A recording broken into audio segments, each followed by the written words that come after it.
So we have about 90 minutes together, and I'll fill about half of that, but I'll try to keep an eye on the clock. To talk about, you could say, some of the things that bother me, that interested me, that concern me. Because emailing a bit back and forth, we thought that that could be a meaningful contribution. This is coming from Scotland, where I live, and I've been at home here since March, and it has been quite cold in Scotland. And again, it's a fresh day today. For the title of my talk, it's what's the point of education? And in a sense, what I would like to show you is what for me is central in education and is central in my work.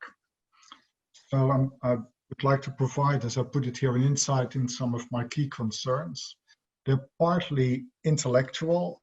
I think it's important to engage with education in an intellectual way and not think of it as just practical.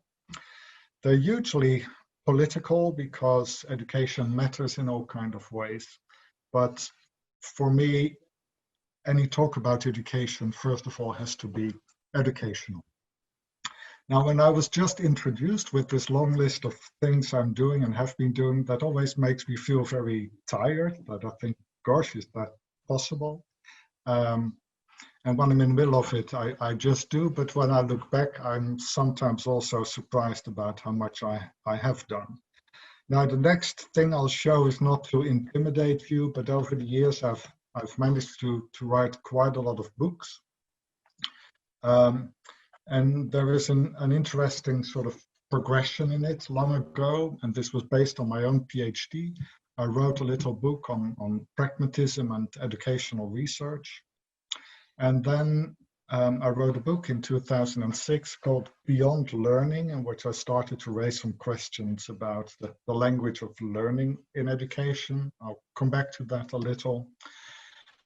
Then a couple of years later, I wrote a book called Good Education in an Age of Measurement, because I was worried about all the measuring in education that for me was forgetting to ask the question, but when is education good and what are the limits of just measuring it?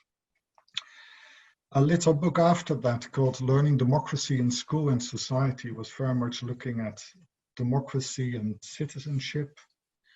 And then I published a book again a couple of years later, The Beautiful Risk of Education. You can see that is sort of in the middle of this set of books. I still like it very much, and again, I'll come back to some of those themes. Education for me has a lot to do with teaching, more you can say than learning. So I wrote a book saying we shouldn't forget about teaching. Let's rediscover that.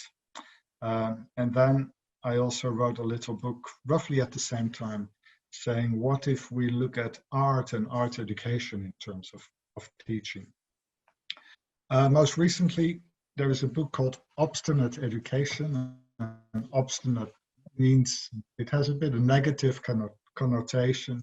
When you're obstinate, you're against things. And what I argue in the book is that education should recover its voice and not just go with all the fashions and everything politicians want, but should have the courage to speak back when it's needed. And then I wrote another book on educational research. That's my most recent. I call it Educational Research, and probably the typeface is a bit too small, an unorthodox introduction, because I feel that there are too many books that all tell the same story about research, and they often forget the really interesting questions. So that's what I try to do there.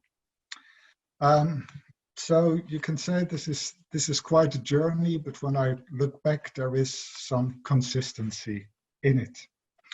And for me, it all centers around an interest in education.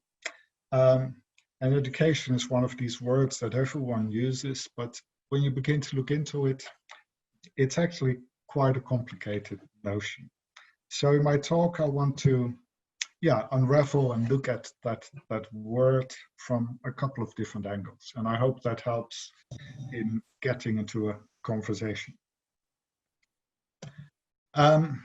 So I ask, what's the point of education? And you can say, well, is there a point to education? And I'm going to say, yes, education is something special and something important.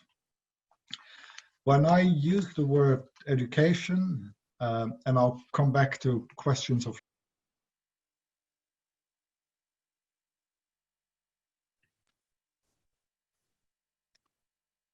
I get a message that there is no sound.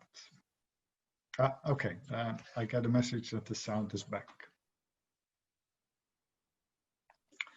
So when I'm going to use the word education, I use it as a verb, as something we as educators do, a form of intentional action.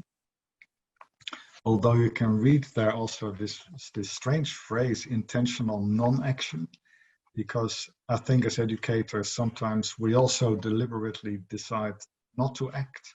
We also work with silence and looking in a different direction. So for me, education is not a process, but first of all, something we do. It comes quite close to teaching. Now, when you then ask, what is sort of the most basic educational question, I want to suggest this one. The question, what shall we do with the children? It's almost an everyday question in the English language. If as adults you organize something or you plan something and suddenly you realize, oh gosh, we have children as well. So then you ask, what shall we do with the children? This is an interesting and sort of quite classic way to get into education.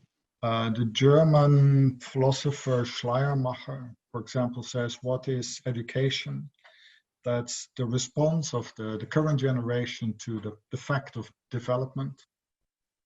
Hannah Arendt, the philosopher, says education is the response to the fact of natality, the fact that human beings are born.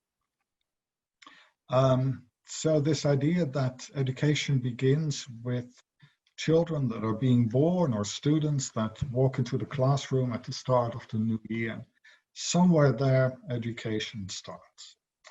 Now we have to be a bit careful in talking about ideas like development or even natality. As I'll show in a minute, there is a lot of talk about nature and development of children in education. But development itself is a neutral term. I came across a lovely sentence in a book by a German scholar, Werner Jaeger, who says, be mindful there is a democratic and an aristocratic reading of human nature. So even the things we say about human nature depend whether we think of that in terms of, say, equality or inequality. So this question, what shall we do with the children, is a bit a tricky question. You can say it's a strange question because it assumes all kinds of things. It assumes a we, but actually who are the we who stand there in the position of educators? And of course, children, another word we use easily, but actually who are they? Who are we talking about? What is this relationship? And can we, for example, simply say, they are the children and we have overcome our infantility? So you can even say it's a presumptive question. Why do we assume that we need to do something with children? And this is something strange about being an educator, that quite often, or maybe always, we are uninvited. Yeah, we think that we need to do something with the children.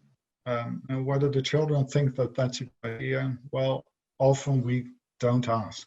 So we are in a strange kind of relationship. You can even say, and this is what people have said, education is always an act of power.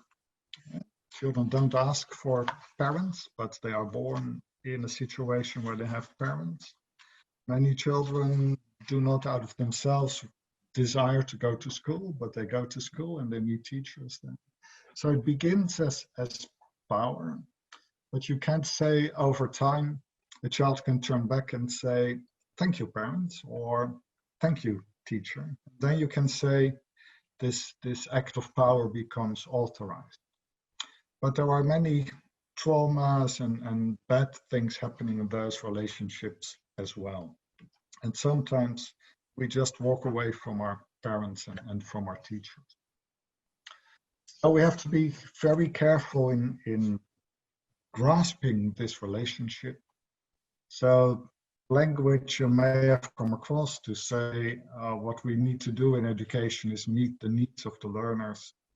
For me, that hides many of these complexities. So it's not a language I'm particularly fond of. Now, when you look at that question, what shall we do with the children? And you look back into history, into our history, you can see some pretty impressive answers that have emerged over time. None of them is perfect, but they all have added something, you could say, to our thinking about education. Here are 5 steps that for me are quite significant and still part, I think, of our contemporary educational situation. When you look in ancient Greece, education is very much about giving free men, so we know not women, not slaves, the time and resources for cultivation towards perfection. There's a lot wrong with that, but you can say the idea that in education we should share our cultural resources is still an important idea. In the Middle Ages, there is a theme, I've formulated it here, saying education is there to save the soul of the child for eternal life in heaven. Maybe not a language we would use today, but we do still believe that individuals matter, that each child matters, each student matters. Reformation, the idea that education is there to make sure that everyone can read, first of all, the Bible. This is still the big promise of literacy education. Enlightenment, encouraging everyone to think for themselves. The idea of critical thinking, still very prominent in education. And then you can say many of these agendas were for a long time just for a small elite. But from the 19th century onwards, the idea that education should be there for all slowly begins to develop. And still we're not there, but you can see these are worthy ideas, worthy responses to this question, what shall we do with the children? But then when you look around today, when you open newspapers about education, policy documents, I see a much more impoverished discourse. This obsession with PISA, for example, and that countries should score high in PISA. This idea that I hear in many countries, but not in Finland, I guess, every country should become as good as Finland or better than Finland, or now it's Singapore, or the fashion sort of travels over the world. Schools and universities should become excellent, should have top places in league tables, and so on. That, for me, you can say has lost the plot a little when we're talking about education, because this is all about outside, about what can be measured, but it doesn't go to the heart of education. Now, one thing that's in the background, and this is one of the bigger ideas I want to share with you, and we can come back to it in our conversation, is that in all these ideas about education, there is a fundamental difference, you could say, between approaching the child or the student as object, as a thing, or as subject, as an individual human being. And I put it here by saying we now know that everything depends on this difference. How do we approach children, young people, students? Are they objects that we put knowledge in, that we measure whether they can reproduce the knowledge, or are they subjects? This is a modern contemporary idea. And one of the first authors who I think really captured this question well is Jean-Jacques Rousseau, who in 1762 published a strange book. If you ever have time to read it, I would encourage you to read it because it's interesting, but also remarkable and strange at the same time. A book called Émile, or On Education, in which he writes a story about a boy, Émile, and his tutor, a teacher, and everything that the teacher does to educate Émile, you could say. And the point that Rousseau is making is that what the educator is doing there, he is interested in Émile's opportunities for being a subject of his own life and not an object of what comes from the outside. I'll skip the little thing you read there about Mollenhauer. I can come back to that. And Rousseau makes an argument where he says there are actually two jobs for the educator to do there. Because one way in which our own opportunity to exist as a subject of our own lives is constantly being threatened is by all the forces that come to us from the world, from the outside, that tell us you should be like this, you should be like that. Or in advertising, if you buy our product, you will be happy, but you have to buy our product. So Rousseau says one of the tasks we need to do is to help the child to not fall for all those forces, but keep standing and be in a relationship with them. And that, he says, takes time. It takes a degree of shielding off. Interestingly, Rousseau also says there are other forces that also run the risk of undermining our subjectness. They come from the inside, and he calls them the passions. And we probably all recognize the things that also happen in our inner life. And again, a lot of the work that the educator of Émile does is also to help Émile to come into relationship with the passions. Not to suppress the passions, because they also give us energy, but to make sure that the passions don't overtake your subjectness. So you can say what Rousseau is putting on the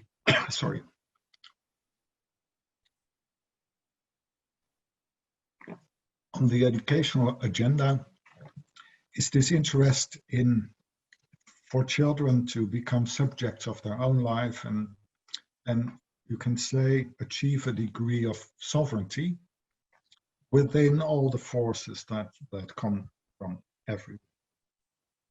Now you can say that's an interesting theoretical idea, nice book, well done Rousseau, but what does it have to do with our own life?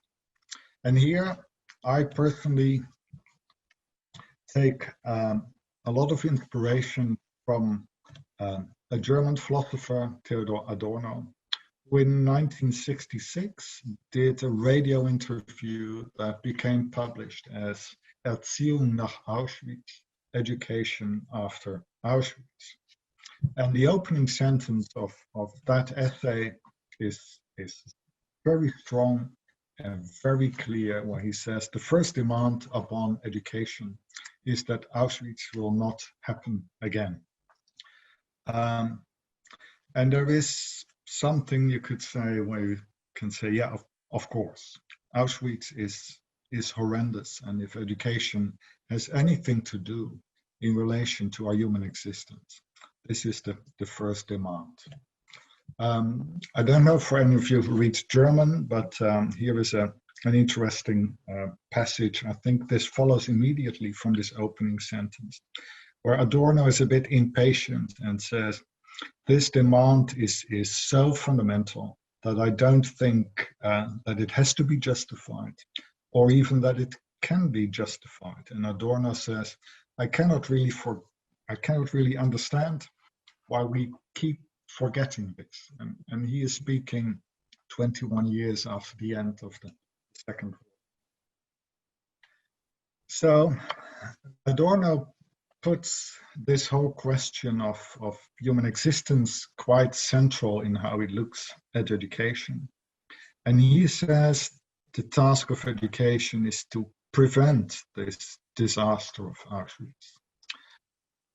That's fine, although we'll see it's quite difficult to do that.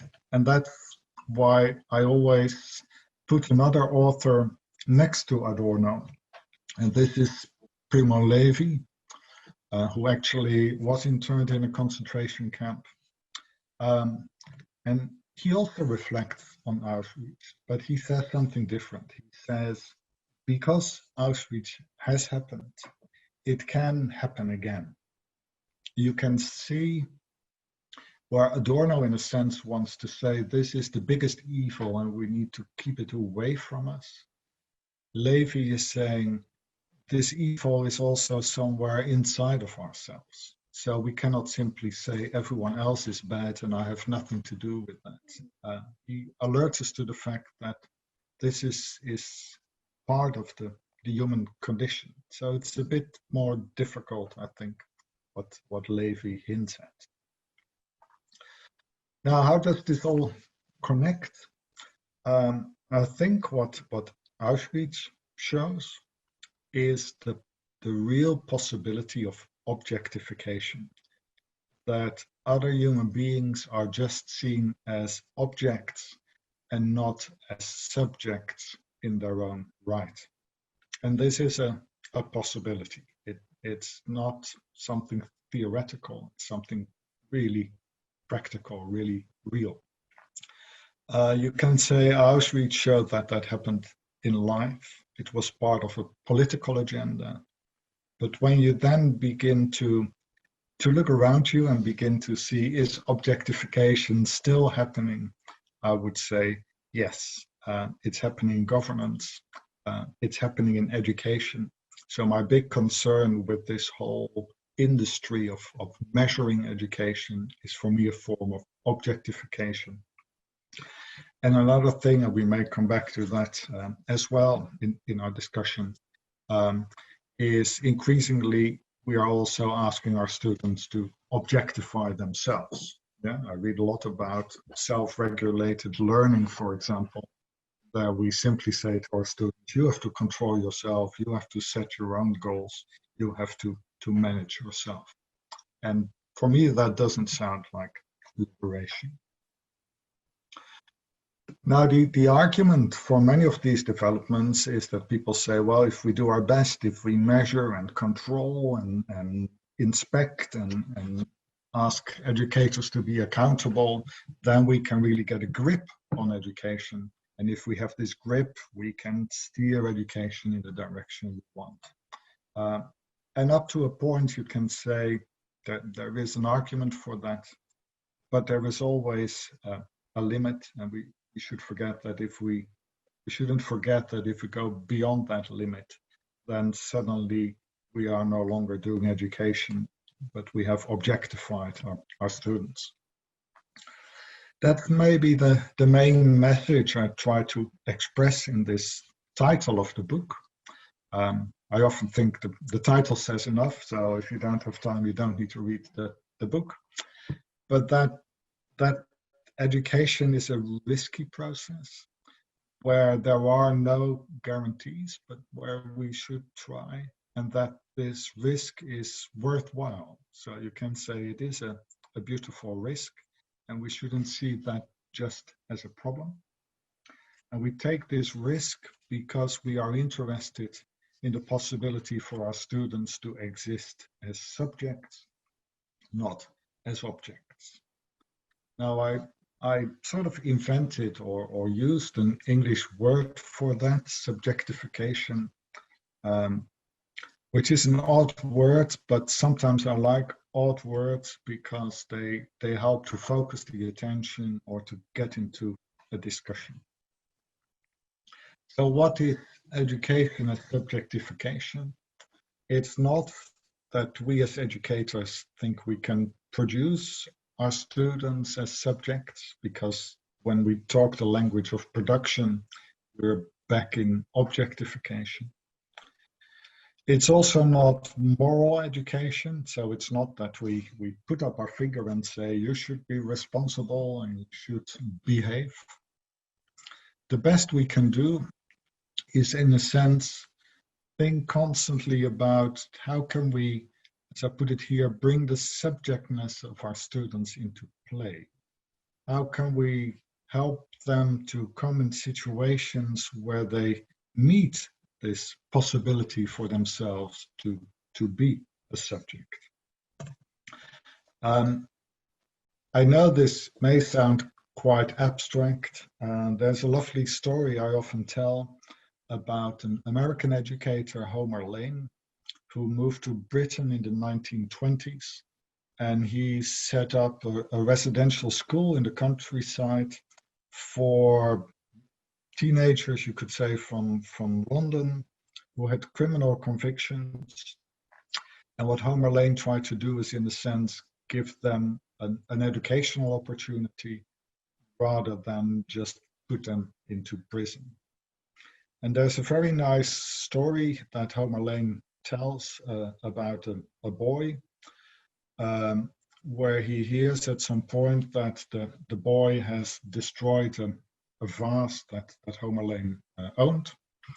And the boy is bragging about this to his fellow students, saying, look what I dare to do. I dare to destroy this precious vase from the headmaster. And of course, Homer Lane calls the boy to him and he says, well, I hear that you've destroyed the vase. And the boy doesn't deny that. He says, yeah, I've done that. And then you can see sort of an interesting educational situation emerging. Because one thing Homer Lane could have done is to come with a moral judgment and say, I think you're really bad, or he could put some psychological pressure on it and say, I'm really disappointed in you. That's what we'd say now. Or he could have said, look, the rules are here that you don't destroy other people's property, so I'm going to punish you. But in all those options that are quite popular in education, Homer Lane would create a power relationship where he said, I have the power to punish you. I have the power to condemn you. And that, of course, keeps this relationship as one, as I said at the very start, of power, where actually this boy cannot appear as an equal subject.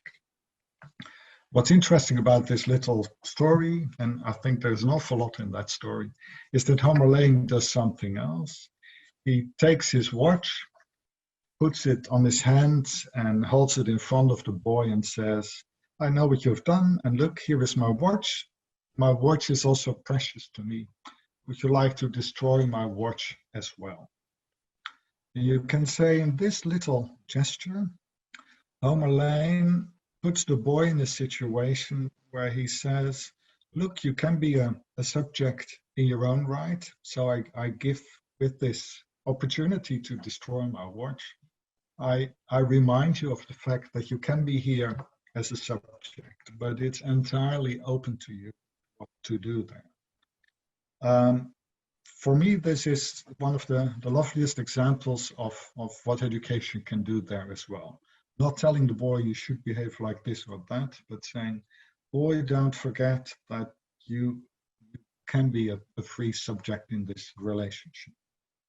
Okay, we may come back to that. Bring the subjectness of students into play often actually happens by an encounter with, you can say, objectivity or reality. This is what Homer Lane does. He has an object, a watch, that can be destroyed, so it's also the reality of that social situation. And it's through that encounter that in a sense a question comes back to the boy. What will you do with your freedom? So this encounter with objectivity or reality is really important. I would say, as an aside, there are a lot of discussions about Donald Trump and his problematic relationship with truth. I think when you look carefully, the most problematic relationship that Trump has is actually with reality. He cannot accept reality as it is. Now, what do we do when we encounter reality? Can say one thing we can do is try to understand reality, try to learn about reality, try to interpret reality. Maybe from time to time we need to do that as well. But I think in our encounter with reality, the question that comes back to each of us is, what should I do here? What is this situation asking for me? And in this little book, Letting Art Teach, I try to explore the importance of the arts in focusing on that particular question.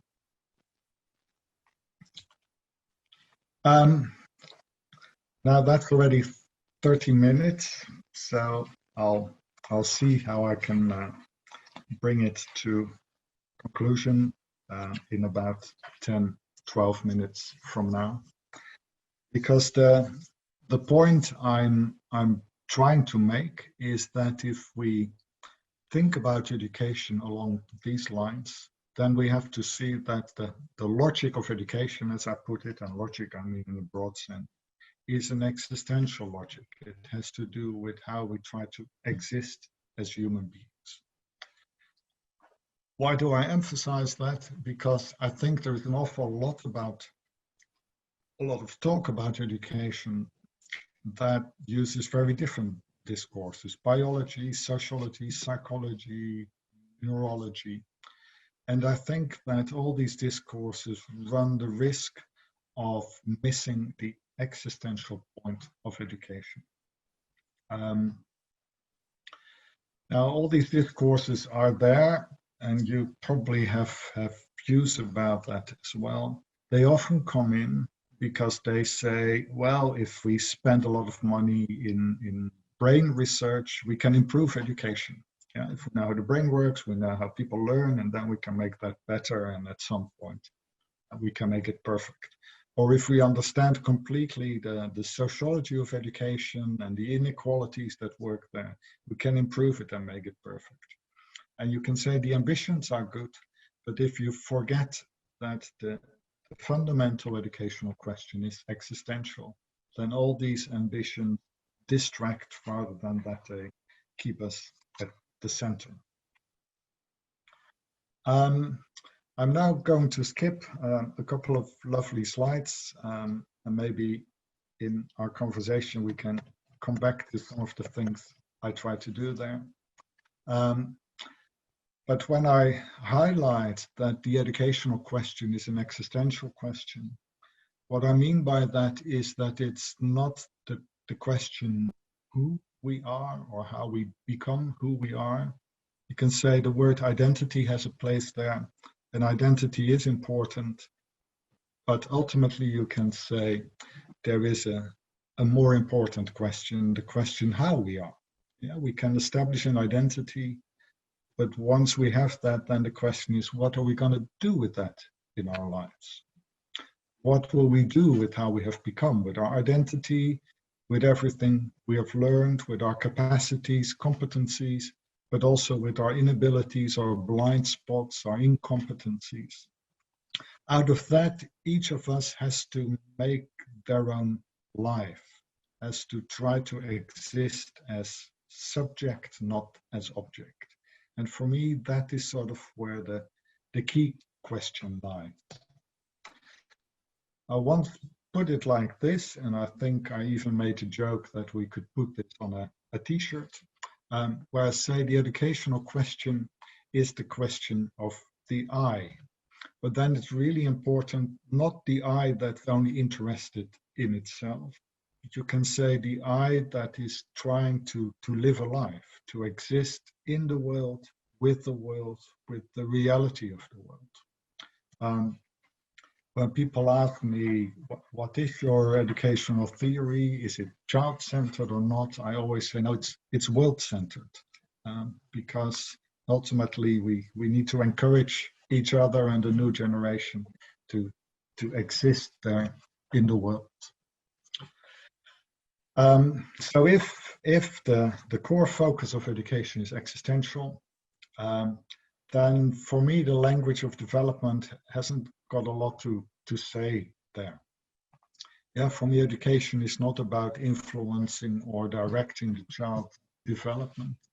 Education is about this question: how can the I of each of us, how can that arrive in the world? How can we encourage the new generation, but it also reflects back on us as educators to want to live their own life in the world. And the interesting thing about living a life is that each of us has to live our own life. We cannot live a life for other human beings. Now, that doesn't mean that time doesn't play a role, but I would say this is not a developmental perspective, but it's a biographical perspective. It's about, you can say, figuring out your own biography, your own life in the world, not forgetting this question: what is this world actually asking from me? When you then ask, so what should we do in education? What should we do in schools? In a sense, it's very simple. There is a basic motive where you can say we have two tasks as educators. Philippe Mérieux, a French scholar, puts it very succinctly when he says the double task is engager and émanciper. It's on the one hand to help the new generation to arrive in the world, for them to engage with the world, not be afraid of the world. And on the other hand, not to be completely overblown by the world, but try to achieve a degree of sovereignty, trying to be able to stand there. And we can think of all kinds of language for doing that. I once used this phrase: it's about arousing a desire in the new generation for wanting to exist as subject and not as object. Jacques Rancière, French scholar, very nicely says, and he's a bit more showing the dark side, he said, we should constantly deny our students the pleasure of not having to be a subject. Because you can say it's actually quite easy to withdraw you and say, I have nothing to do here, I have no responsibility, just tell me what to do. And Rancière says we need to push our students beyond that comfortable point of just constantly walking away. In a sense, if you were to ask me what concerns you, what is central in your educational work, it is this. It is to keep this existential dimension in our way of understanding what education is, and also keeping it at the heart of our practice. Now, some people say, well, if that's all a school should do, you get very strange schools that are not really helping. And I would agree with that. If this is the only thing, then there is a risk that we turn education into something that only focuses on individuals, and before you know it, it becomes a kind of therapy even. So is this all we should do with the children? Of course not. I think we also have an important task as educators to provide orientation, at least to show the new generation this is the world and this is where it's coming from. And here we are maybe a bit happy, but here we really made a mess of it. This, you can say, is the work of socialization, and that's quite difficult work as well. And there is always the risk in socialization where you say, well, we need to explain a lot to students and we need to explain the rules and the regulations. And the laws, that we forget the student as subject and turn it into all kind of programs again. Character education, resilient social emotional learning. Psychology has quite a tendency to occupy that place and say, if we just make sure that children develop in this way, then everything is fine. But then we forget that the child as subject. And the third thing we should do, we should also provide the next generation with a nice phrase that comes from Kenneth Burke, equipment for living. Yeah, in order to live your life well in the world, you also need to know things. You need to be able to do things. That's why knowledge and skills are absolutely crucial in education. But again, we shouldn't forget that it's individual subjects who acquire knowledge and skills, and not that they're just things where we put knowledge and skills in and we measure whether they perform well. So I often end up talking about sort of the three purposes or the three domains of purpose of education. And I'm still not sure what a good picture is. I think this subjectification is the heart of education, which we can never forget. But then you can say, in order to exist in the world properly, you need to have an orientation in the world, and you need to know and to be able to act. I also try to describe this, and one idea I use is that of a flipped curriculum. You may have heard a lot about flipped classrooms. For me, the flipped curriculum is something else, where what I often see is when people engage with this, they say, yeah, that's an interesting idea, but the school is first of all about knowledge, then a bit about socialization, and then they say, if we have time left, you're also happy to be concerned about the student as an individual. And I would put that on its head and say, no, the first concern is about the subjectness of the student, and we should build the rest around it. That's roughly it, but you will have noticed that I've spoken English all the time. And when we try to talk about all these things, language can be really difficult. One thing that frustrated me enormously when I moved from the Netherlands to England 21 years ago is that in England there is only this single word, education, whereas I grew up in the Netherlands with a strong influence from Germany, where there are at least two words to talk about education. One word being Bildung, the other word being Erziehung. And I'm curious to find out how that is in the Finnish language. For a short period of time, I thought, well, if we introduce these two words in the English conversation, then we suddenly have clarity and we understand much better what education is about. But then I started to talk to my German colleagues, and I asked, can you define Bildung for me? Can you define Erziehung for me? And I got the whole spectrum, and it was quite messy, also because people are quite emotional about these words. But the words in themselves don't do it, but I think the distinction to see that we can understand education in an existential way and can understand it in a developmental way, that distinction is important.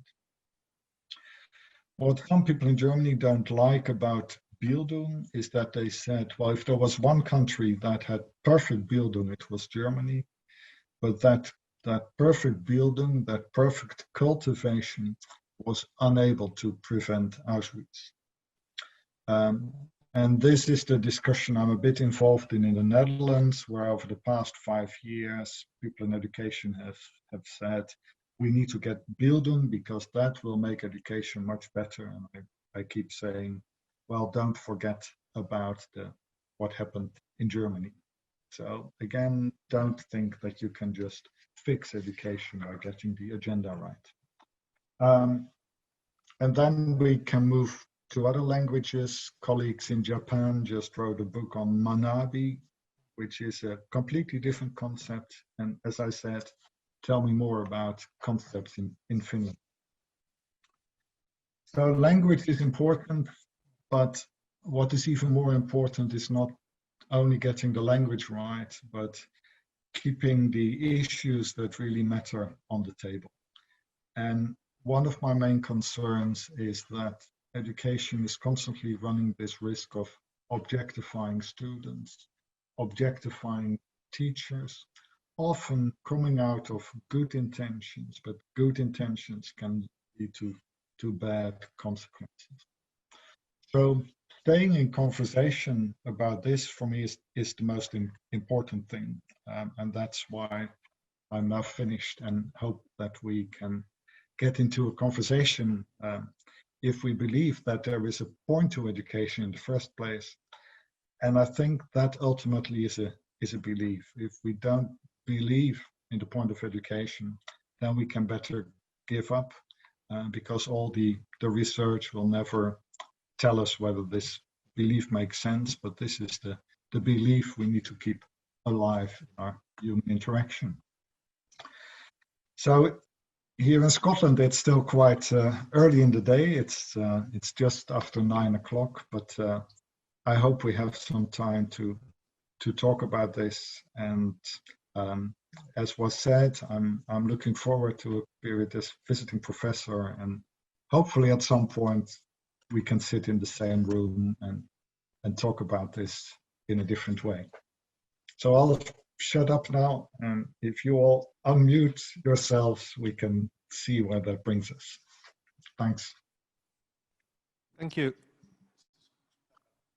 Thank you, Gert. Thank you so much for your inspiring presentation. I found your ideas on the existential perspective on education highly motivating. And also you just pointed out about the use of language in terms of education, how we talk about education and what concepts we use and what are the ideas that underpin those concepts or are behind those concepts that then inform also our actions. Now we have an open mic for questions. What we'll do is we take questions first from the floor here in Väinö Kallio, and then we move to the questions online. So anybody here? Yes, Alexander, go ahead. No, just take it from place. I think it's easier. Hello, you cannot see me, but can you hear me? I can hear you perfectly well, yes. Yes, thank you. It was very interesting. I'm just glad to hear you speak. I've read some of your work and it's all very inspiring. And I have 3 questions, if I may, and if you want, you can just choose one or however you like. My education, a little background, my education was in Prague at the Theater Academy there, and my professor comes from, let's say, a background in existentialism, theistic existentialism, phenomenology. He worked with a man named Patočka who worked with Heidegger and so on, and developed an improvisational discipline which one could see very much as a kind of way of practicing subjectification on stage in front of others. So very much focused on the individual, but in the context of an audience. And he speaks quite a bit in his educational philosophy about freedom. And I noticed that you did not use that word, but you used, let's say, sovereignty. So, but you mentioned kind of education in an existential sense. So my first question is, what you feel about freedom in either that sense or other senses. The second question is, which I've looked at critically in terms of this approach, is how we deal with, let's say, the outside or the social, and you take a kind of cautious approach to what comes from the outside, it seems to me. And I think of people like Dewey, and their kind of, and his kind of, if I understand it well enough, his kind of nice emphasis on both the individual and the social, and how those things kind of work together. So yeah, I don't know if you have any thoughts on that. And then lastly, because I work more in the field of adult education, if you would have any thoughts on what you said now in terms of, let's say, young adults, or like the continued subjectification of humans when they're older. But if that's too much, then feel free to choose what's interesting, please. Thank you. Great, thanks very much. My name's Alex, I should have said. Yes. Okay. Go for it. I just have this screen with names for the moment, but that's fine. Yeah, what shall I say? I'm actually not too fussed about knowing who my students are, because sometimes that knowledge can get in the way of education, but that as an aside. Yeah, very nice questions. The word freedom, I didn't use that, although it's definitely there in the story. I think I did use it at some point in the story of Homer Lane, where in a sense what Homer Lane is doing with offering his watch is reminding this boy of his freedom.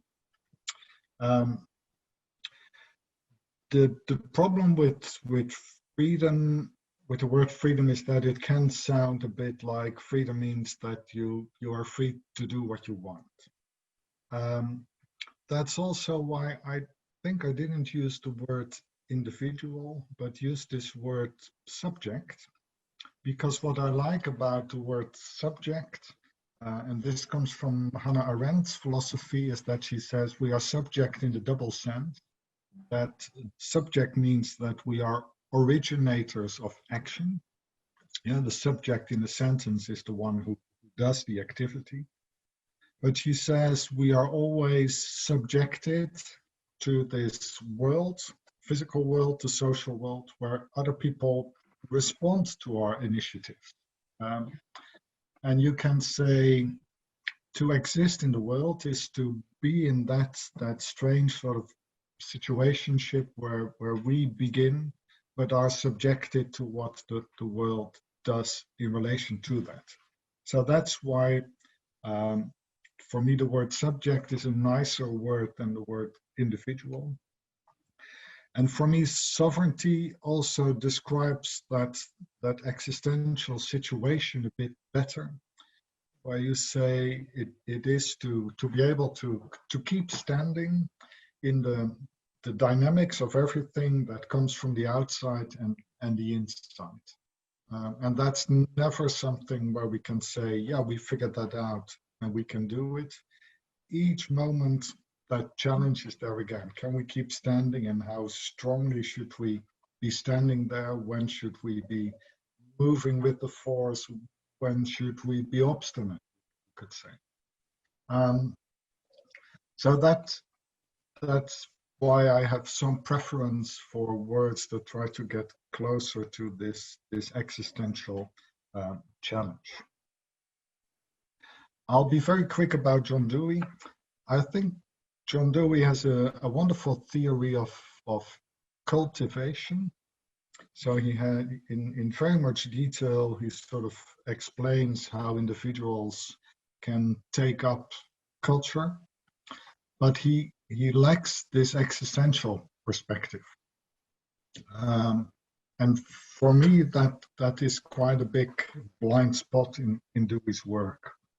So I'm not denying the importance of everything that comes from the outside.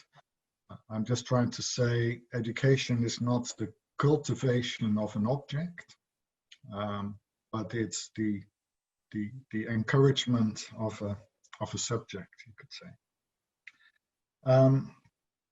And I would say this challenge to keep standing as subject, that challenge goes on throughout our lives. So when you ask about adult education, for me, that should be the central question in adult education.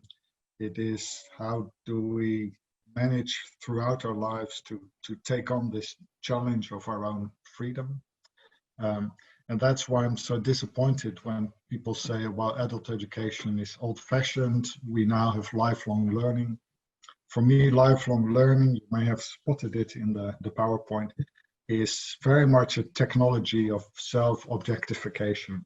Yeah, we're being told that we need to learn all our life, and we're basically being told that in order to remain employable, for example. So for me, there you can see two very different discourses about education through the life course. I do like that you started with theater and this idea of practicing subjectification, because I think there is something that's educationally really interesting to think. So what kind of situations could we create in schools, in classrooms, where we can practice this, our challenge of existing as subject. So yeah, 3 answers to 3 questions. Thank you. Thank you, Gert. And more questions? Meanwhile, those of you who have online, please use the chat to request your turn to ask questions. I saw so use the chat to ask questions. Yes. Yes, Jeremiah, you have a question. Please go ahead. Hello. I turned my camera back on. I was thinking, I know if I understand the situation in the Netherlands correctly, education policy has somehow been rooted into research. And the Research Council takes its mandates from the government without much independence. And so education policy has been restructured around supposed economic policy. And I wonder how do you see the role of educators to implement such quote unquote reforms, or to defend our students from, I mean, I put it in a bit provocative way, but to defend our students from being absorbed within a instrumentalist logic that they could not even begin to understand. And I had to think when thinking about freedom that Alex said, there was this in the before the question of Auschwitz, there was in the American Revolution this commitment to public education because of this idea that it was necessary to have public education for people to be capable of citizenship, because otherwise how would they know enough to know when people were, for instance, trying to turn their education systems into economic systems or other kinds of things. So I just wonder how, because I think this is an issue that is increasingly faced everywhere in the European Union, where the centralized decisions have clearly being made and are being accepted in a top-down manner quite radically. Yeah, thanks. That's a nice question and quite a complicated one.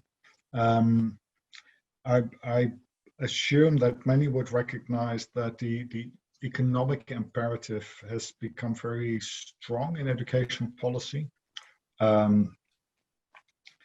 I know policy and politicians in Denmark, for example, who say our biggest concern is whether we as a country can remain competitive in the global economy, and that is what should be priority number 1 for education.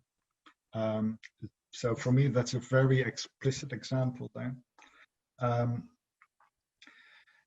There you can already say, well, what should educators do in such a setup? Should they say, we are simply the executives of policy, so we have nothing to contribute here? Or should they, as you put it, defend the school against being overtaken just by one agenda?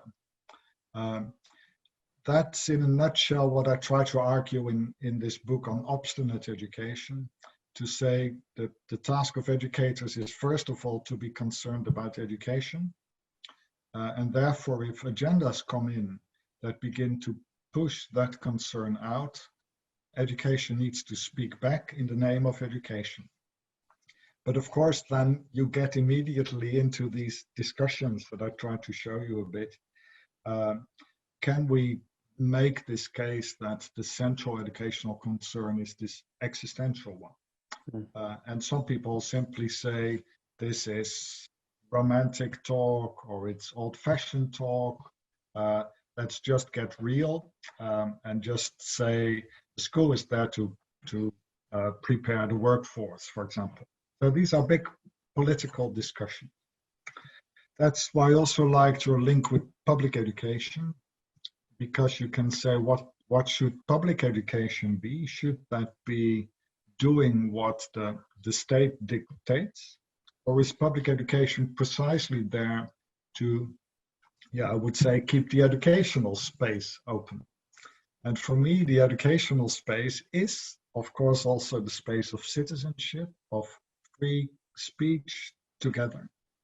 So again, you point at the heart of these issues. Maybe to make one last point there, the problem with many agendas in education, particularly also agendas that I think come straight from economic arguments, is that they're often presented by saying, but this is in the best interest of all children, or it will actually benefit the children with the least opportunities if they get the powerful knowledge and the best skills and the highest grades. And there, for me, we really need to remain awake as educators, because it's very difficult to argue against giving all children the best possible education. But you can say in formulating it in that way, that's where the problems begin.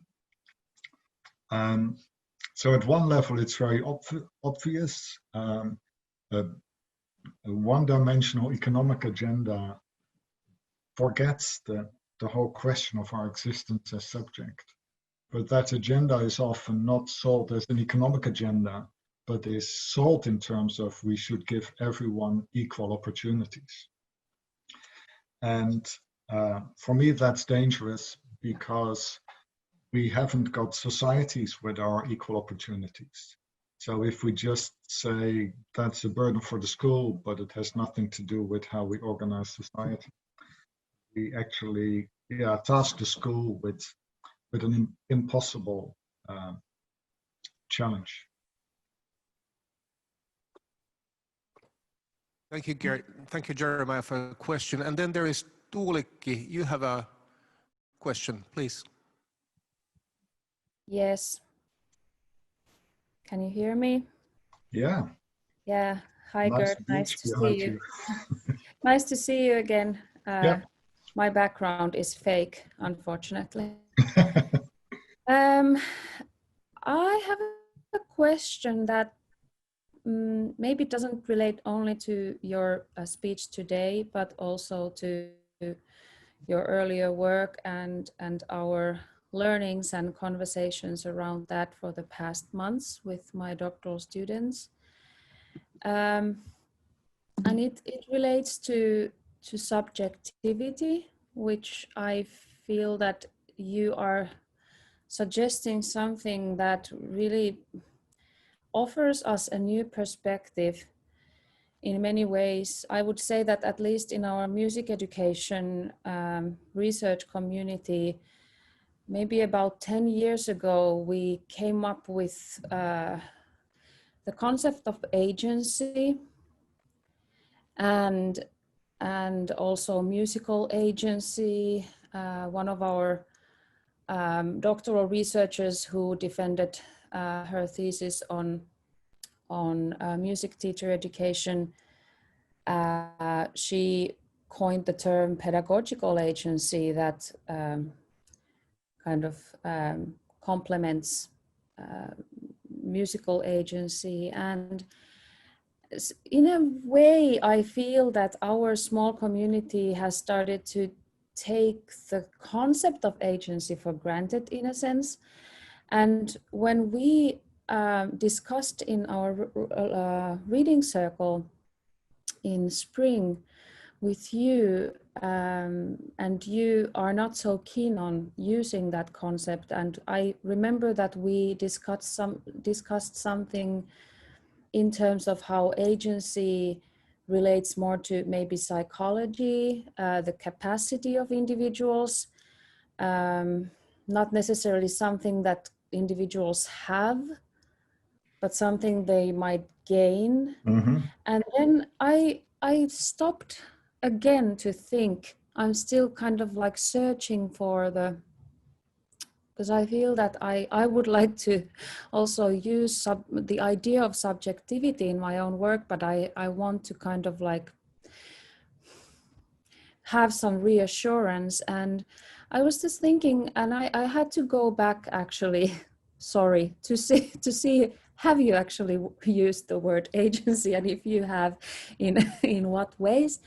And then I found your 2008 article, Learning Lives, related to the I guess to the research report, and there you write that decreased agency through learning occurs when people learn that things are too difficult or that they cannot cope, which in turn impacts upon their sense of self. So I was starting to think about this citation. I thought that actually goes very close to subjectivity in terms of finding the middle ground, that on one hand you shouldn't push too much yourself, but on the other hand, if you let the world push too much, you disappear, you don't find the ground. But and then the other question that I have is that isn't agency about, are you suggesting that agency is actually connected to the sense of self? Your concept of, or conceptualization of your ways to act, whereas subjectivity is the act and being itself. Okay. I don't know if this makes any sense. I think I have been like working and playing with these terms so long that I can't even find a good way or clear way to express what I'm trying to look for. But I hope you got some sense of my problem. Yes, thanks. I'll try to respond. One thing I've sort of realized over time is that language is really important. And I think your question shows that. What do these different words, what do they mean? But at the same time, sort of the answer is never in the definition of the word. The best thing you can do is to say, hey, maybe there is an important difference here. And if we can find two different words to express that difference, that can help us. That's what I sort of said towards the end of what I presented. What frustrates me is that in English we have this single word education. So any difference you want to articulate disappears behind that word. The nice thing in German is that you have at least two words, but everyone disagrees about a definition. So you cannot find it in the definition, but at least to have more words on the table, that begins to help. Maybe the other thing to warn you, I've written a lot on my own, and I've written a lot with other people, and I'm not sure if this sounds polite, but I only take responsibility for the things I've written on my own. So things you write with others, it's give and take. But even when I read back some of the things I wrote on my own, I would say, no, I wouldn't say that any longer. So there's this relationship with writing as well. the word you didn't mention, and I want to bring it into the mix because it's important in education, is the word autonomy. One thing I value about the word agency, if you contrast it with autonomy, autonomy sounds very much like me on my own here. I can do it all. Agency is already a bit more out there. So for me, it sounds a bit more like things you're able to do. And there you can say a notion like agency is more interesting than a word like autonomy. And agency is also a better word than, say, individuality. But for me, particularly the shift from autonomy to agency is a helpful one. Although if you look at the literal meaning of autonomy, there is something more interesting, because autonomy literally means, it goes back to autos and nomos, and it actually says to act autonomously is to act according to the laws that you would give yourself as the proper laws for action. So it doesn't mean that you're in total control there with autonomy either. And for me, that is probably the most important question. To what extent can we be in control, and should we be in control? And if we think that we are in total control of our actions, then we do not really understand what it means to exist in the world. Because there we always need to acknowledge that there is a real world out there, that there are other people out there, and to act in the world, to be agentic in the world, means to be concerned about yourself, but also about the world you meet there. For me, that's the key issue, and the word agency resonates a bit better with that. What I just tried to explain about this double meaning of subject, for me, also helps to remind us of that. But again, it's a difficult word. So in my writing, I use the word subjectness rather than subjectivity, because subjectivity, makes it sort of subjective or individual or personal. So I think the key point in this whole discussion is, can we keep into view that to exist as human beings is always to exist in a world that is not totally under our control. So the world is not an object, you could almost say the world is a subject that speaks to us as well. Now, any word that can help reminding us there is for me a good word, but you can see that all these words come with a history and with echoes and resonances. Whether our sense of self has something to do there, I would partly say yes, because this is also very much about how we speak together about how we try to live. So there is a sense of self there, but even that is not sort of the control center from which everything happens. So to let ourselves go, to expose ourselves, to take risks, to risk ourselves, that's really important as well in this ongoing challenge to stay in the world, you could say. Yes, thank you. As a very brief comment, I think that why I'm so puzzled by this is that I notice in my mentoring work that the concept of agency keeps coming again and again, and sometimes I get a bit worried that we have taken that concept as the replacement of identity, and we use it in a way that it starts it kind of like entails the idea of, like you said, control and capability. Yeah. And then it doesn't leave so much space to be enough flexible to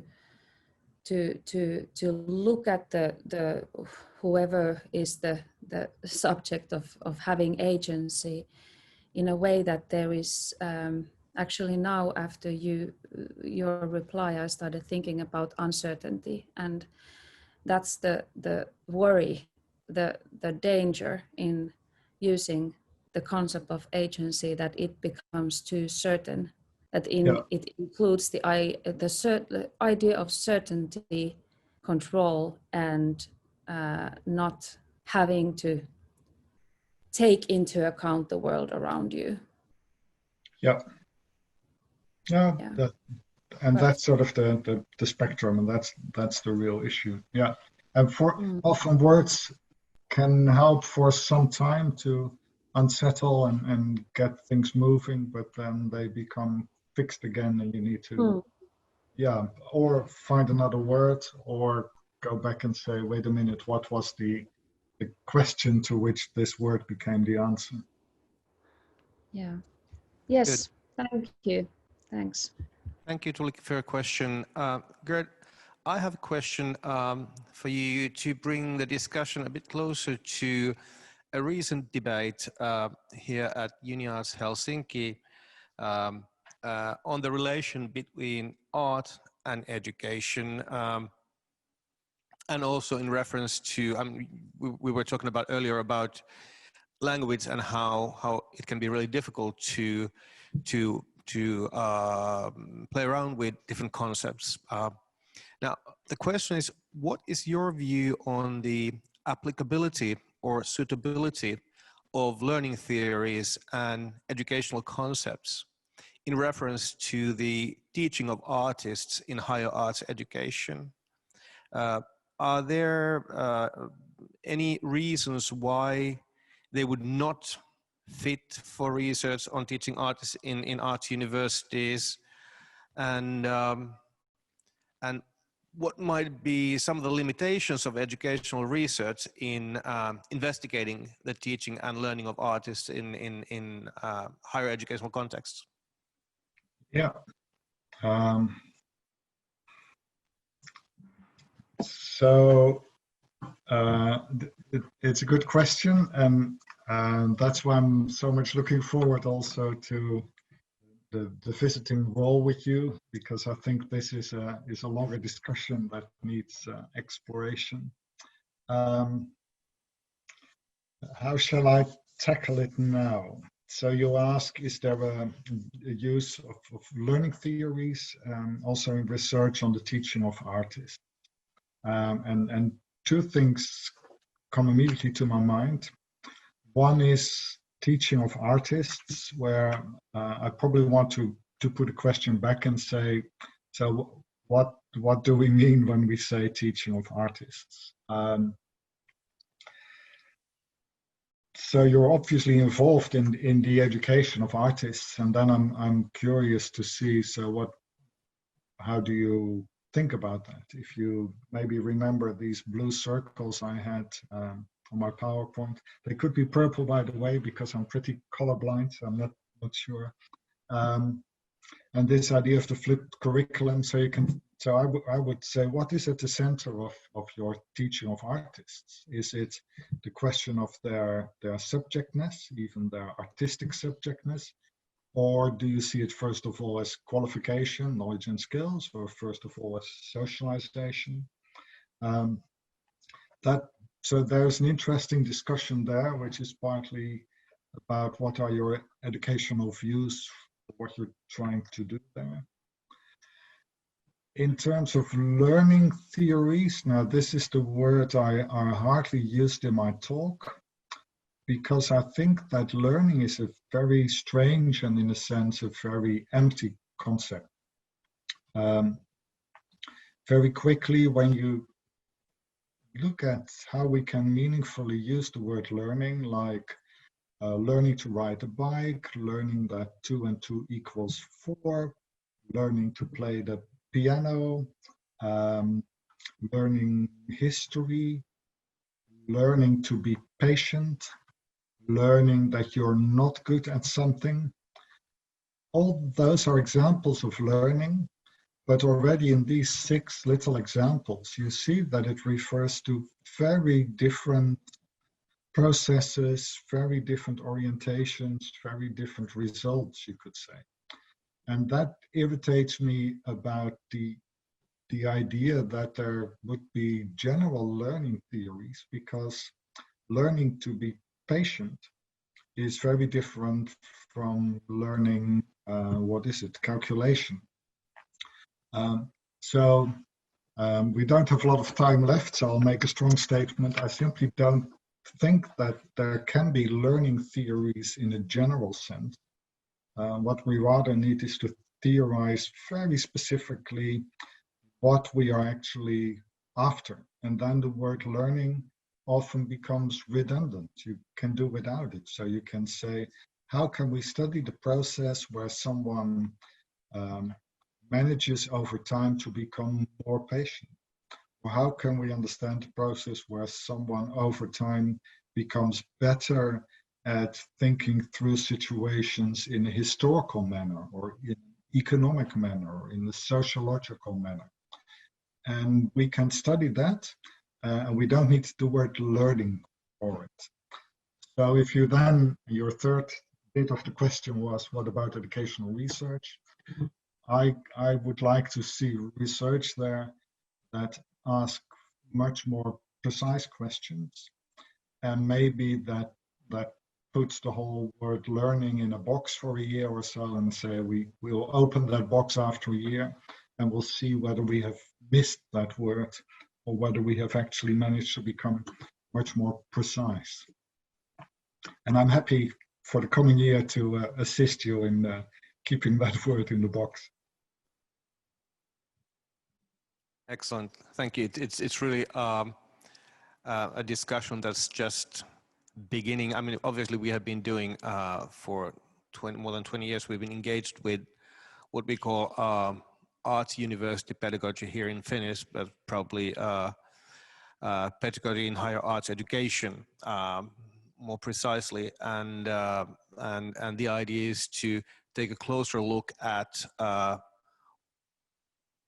what research about teaching artists in higher education might entail, and asking questions about what are we after, or what do we want to achieve with research on higher education in the arts.